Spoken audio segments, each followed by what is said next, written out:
Hi, my name is Nick. I'm a junior chemie at UMass Amherst, and today I'm going to be presenting some work I did over the summer with a graduate student, June, and undergrad advisor, Laura Bradley.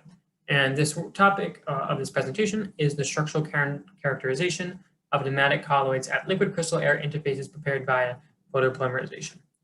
So a quick overview of the system. Essentially, we present a new system for generating non-closed packed assemblies of colloids at liquid crystal air interfaces. And what's particularly novel about this system is that it has the simultaneous synthesis and assembly of the colloids. It's all done in one step.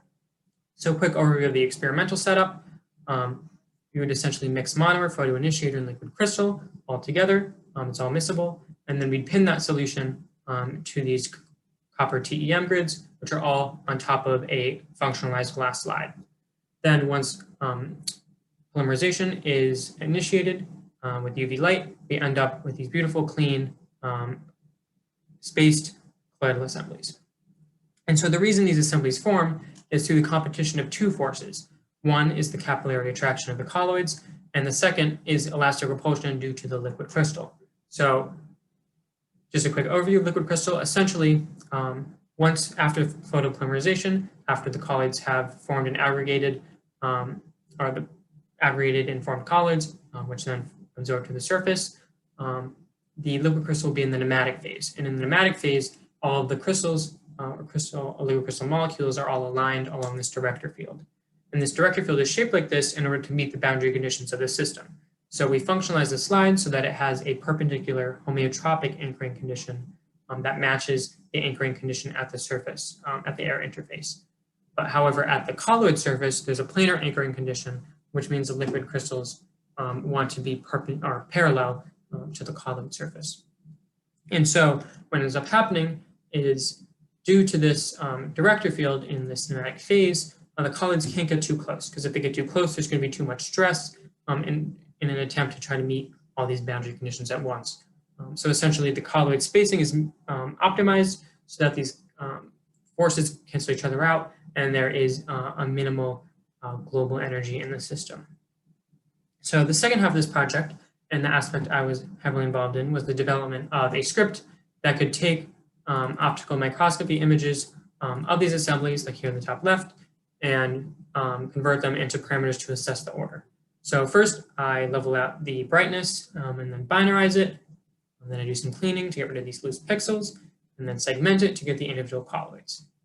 From there, I can calculate the colloid centers and then use the triangulation to find the neighbors of each colloid.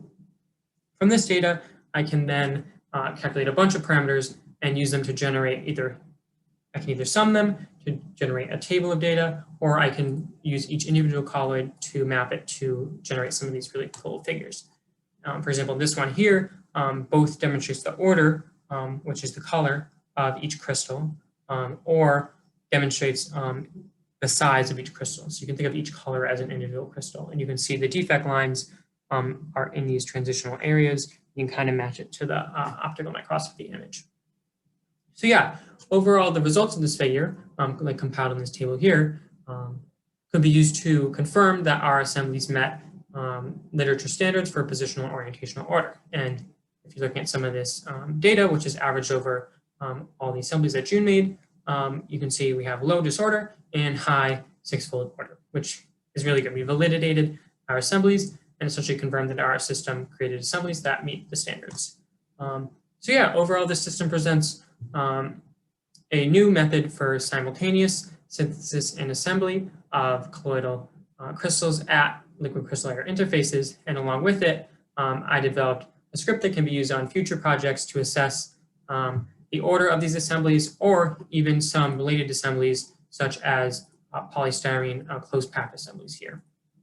And yeah, I hope you enjoyed. And if you're interested in more, you can find the publication at this link here.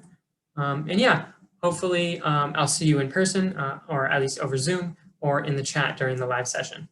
Thanks for listening, and I'll see you around.